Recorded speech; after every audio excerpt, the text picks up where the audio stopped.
Everything you've been taught about storytelling in marketing is backward. The frameworks that actually drive sales are not the ones in marketing textbooks. Right? I've spent years testing what works, and today I'm sharing three counterintuitive storytelling frameworks that are invisible to most marketers, but mind blowing in their effectiveness. Let's get started. The first one I want to talk about is called the anti-narrative hook. Anti-narrative hook, right? Look, we've all been taught to tell stories the same way. That there's a beginning and a middle and an end. But what if I told you that's completely backwards when it comes to marketing, when it comes to effective storytelling? Why? Your brain does not crave development, beginning, middle, end. It does not crave development. It craves resolution. It needs a closure. And I call this the entire narrative hook, which says that instead of building up to your punchline, you start with the crazy result. You start with the end. And that is what will create this massive curiosity gap about how you got there. You're starting with the result, you're starting with the end in your story, and now people are curious. They have this gap of knowledge about how they don't know how you reach there. Let me give you a real example, right? Imagine starting a story, a video, a piece of content, a live session, whatever. Imagine starting like this. You say, last week, and this is the story. This is an example story that explains the entire narrative. Here's where you start. You say, last week, I sent one email that made us $52,000 in 24 hours. I wrote it in 10 minutes and it was only 3 sentences long. I'll show you the exact template I used, but first, you need to understand the big mistake in 99% of marketing emails. You see what I did there? I started with the end. I said that I sent one email, I earned $52,000 in 24 hours. Then I came to the middle. I said that I wrote this email in 10 minutes. It was only 3 sentences long. And then I came to the beginning where I say, hey, I'll tell you how that happened. But first, you need to understand the big mistake in marketing emails. See what happened there? Your brain just got hijacked. Where I started with the end result, which was a clear, impressive outcome that anyone would want, which is $5,000 or $52,000 from one email, right? A result anyone would want to learn about. You physically cannot stop watching now or listening to me now because I triggered what psychologists call the Zeigarnik Effect. This is your brain cannot let go of unfinished businesses. You know, it's like when someone tells you the first half of a joke and walks away. Same way, I'm telling you the last part of the story and walking away. It will drive you absolutely crazy until you get a closure. This works because you have violated the expected pattern. You show the end result first. Now your viewer, your listener, your reader is dying to know how to get there themselves. They stick around for the entire video, for the entire story, just to close that mental loop. That's the first one. The second framework is the selective vulnerability framework. Right? You know what's better than being perfect? Being amazing and then screwing up a little bit. I repeat myself. What's better than being perfect? Being amazing and then screwing up a little. I'm serious, right? There's actual science behind it. When someone seems super competent and then makes a small mistake, people trust them more, not less. And it has a name. It's called the Pratfall Effect. Here's how you can weaponize this, utilize this. First, you start your story, you start your content, you start your copy, you start your email, you start your video by flexing a little. You know what? Let me share my screen. You start by flexing a little bit. Let me explain. Let me actually note this down in front of you. This is the Pratfall Effect, and it says that people trust other people more when they make a small mistake. So, what do I mean? I mean, you start by flexing a little, not a lot. Let me make sure that this is all right. Okay, you flex a little. Okay, how do I make this work? So, yeah, there you go. You flex a little. That's the first step. You show people you know your stuff. Maybe you drop some results. Maybe you drop some credentials. Whatever proves you're legit. That's your flexing part. That's where you start. And then this is where everyone gets it wrong. This is where you intentionally want to reveal a failure. Right? And when I say a failure, it cannot be some generic stuff. You cannot say that, hey, my failure is or my weakness is I work too hard. No. But something real, something specific. Now here's the real magic.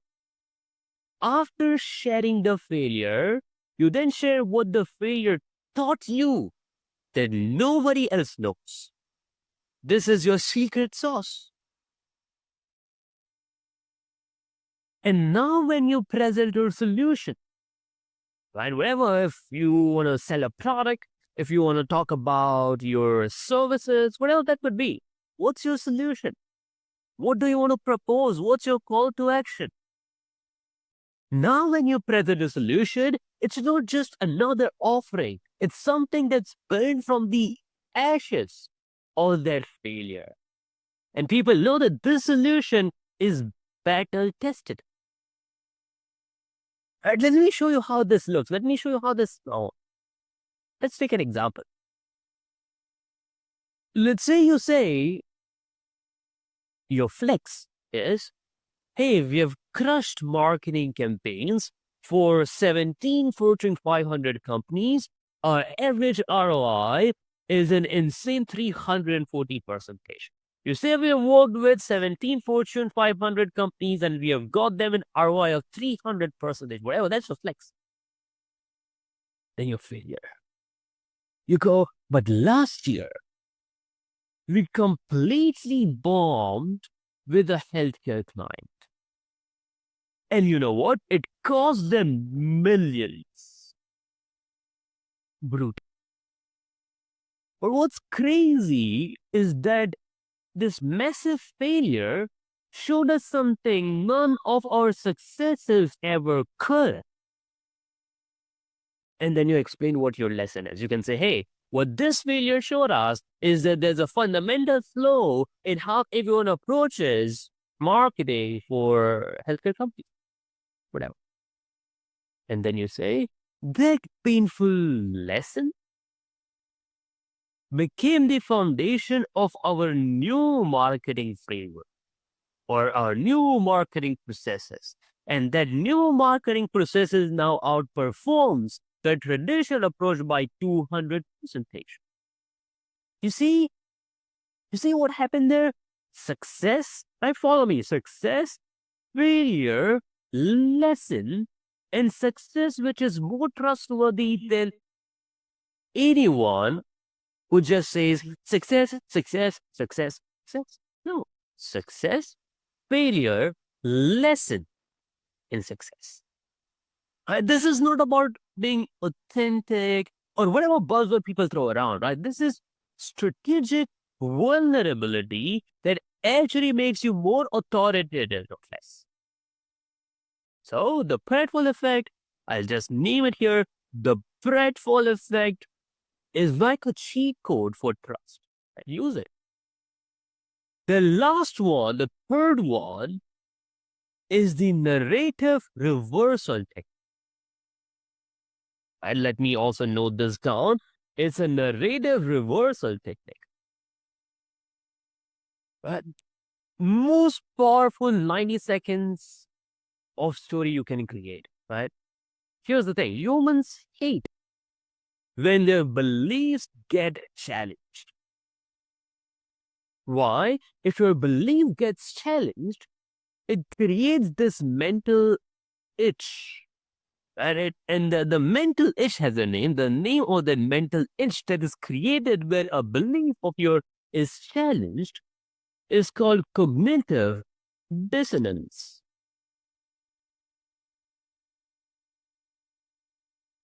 Your brain literally cannot handle the contradiction. So it will do whatever it takes to scratch that itch.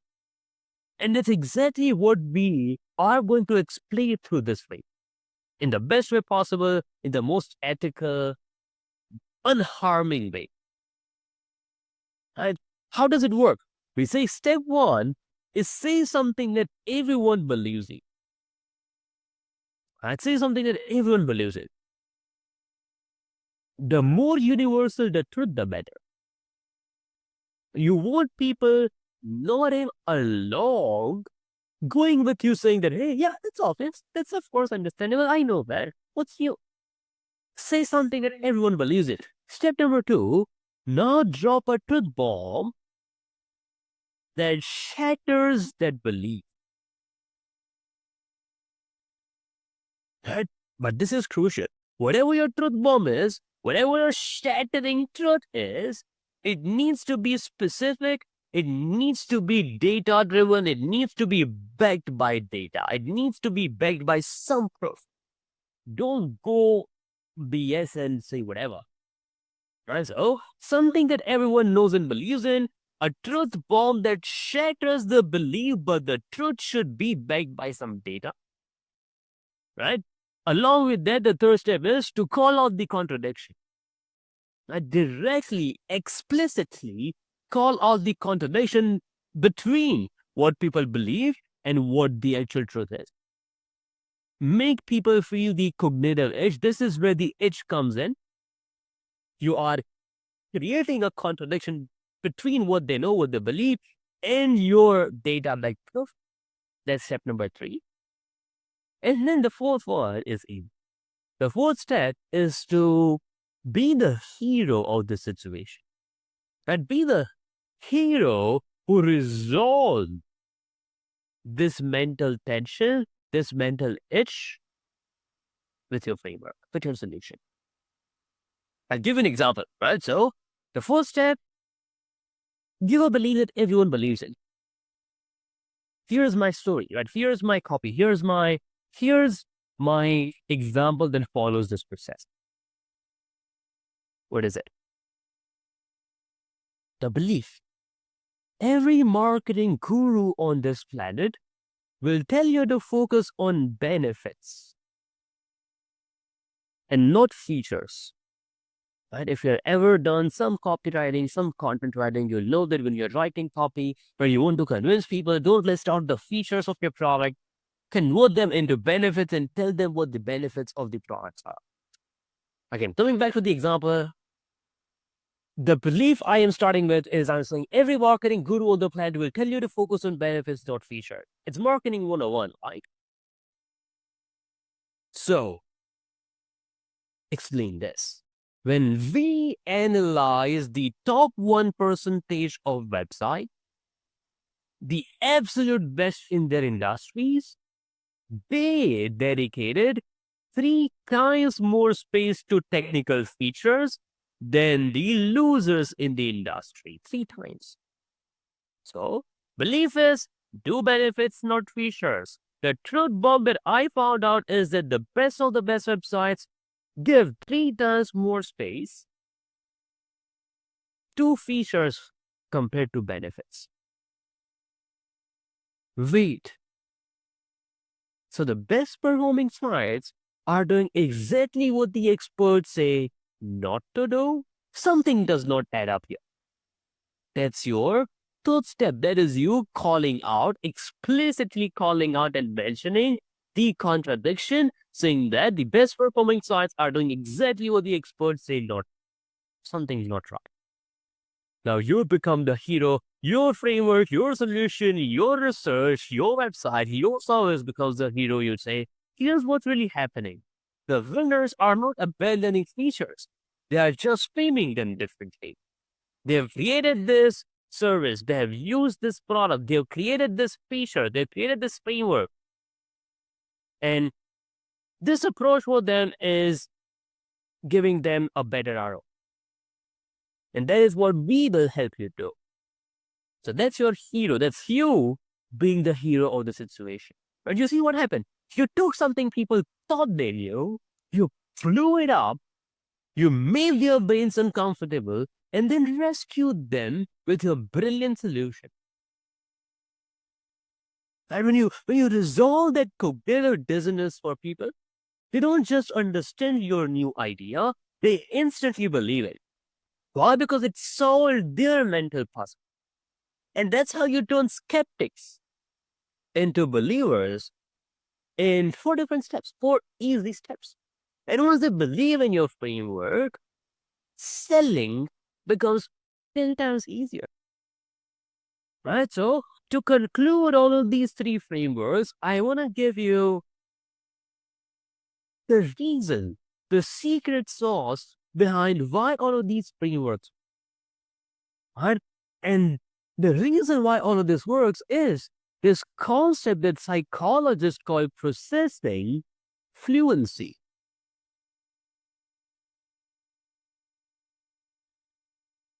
Right? That's basically how easily can your brain digest information? Processing fluency. How fluency can your brain process? Now, here's the mind-blowing part.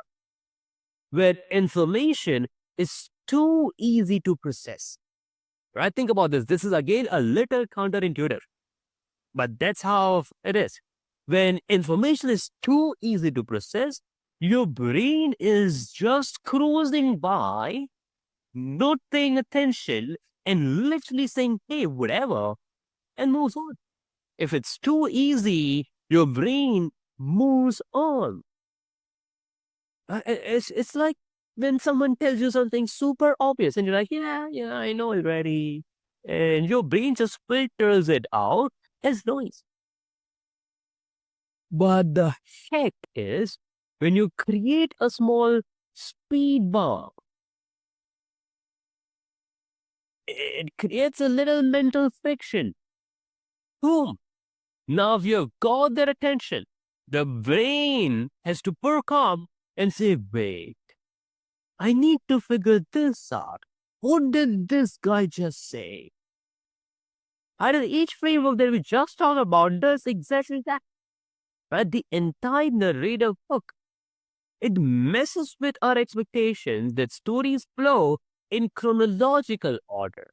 When you start with the result, the brain goes, the reader's brain goes, hold up, how did they get there? And then they're hooked. Right? The second one, the Pratfall Effect. What does it do? It disrupts our expectations that the experts should be perfect. When someone very competent shows a strategic flow within them, your brain cannot look away. The third one, the narrative reversal. What does it do? It takes a belief you thought was solid, cracks it open. Your brain needs to resolve that contradiction. Right? So here's the marketing truth that nobody talks about. The content that sells is not what slides easily through the brain. It is what makes the brain work. And here's the keyword. It is what makes the brain work just hard enough to care. Again, the most marketing fail, especially the stories and the content, because it's either too complicated. If it's too complicated, people tune out, people zone out, people stop caring. Or if it's too obvious and people ignore it. So it cannot be too complicated, it cannot be too obvious, The sweet spot is that little speed bump that makes them lean in and just care, just hard enough to care. Right? So if you master these psychological triggers, you'll never create forgettable marketing again. So the conclusion is, and let me start sharing my screen now. The conclusion is that the real difference between what everyone else is doing and what I just showed you. If you find that difference, you understand that difference, you become a great storyteller, right? Traditional storytelling frameworks obsess over structure, beginning, middle, end, or hero's journey, or problem solution result. All of them are good. I'm not dissing about it. They're all good. Blah blah blah. Whatever. Great. And it works. But these frameworks are built on cognitive, psychological triggers. That the psychological buttons that make people actually pay attention, remember, take action. But is the difference between the marketing that is liked by people and the marketing that gets consumed by people. And we think that that's the peak of marketing. If people are consuming your marketing, that's amazing. But well, there's also marketing that actually abases people and converts. There's marketing that gets you nice companies, and there's marketing that gets you paid. The marketing that gets you paid is the kind of counterintuitive marketing that we learned about. Right? So here's what I want you to do. Pick one of these frameworks this week, just one. Maybe it's the Pratfall Effect, where you show your expertise but then reveal the strategic failure. Or maybe it's the incomplete resolution to whatever. Test it against whatever you're doing now. Run it side by side. Right? I'm not saying that go full in on the counterintuitive. No, do what you do and maybe create another version. Do A/B testing. Create another version of what you are doing. Have that version follow what we discussed.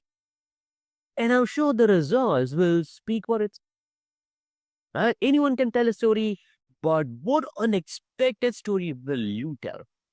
The kind that triggers those psychological responses that make people unable to look away. That's the game changer. That's what separates the seven-figure marketers or whatever from everyone else who's fighting for attention.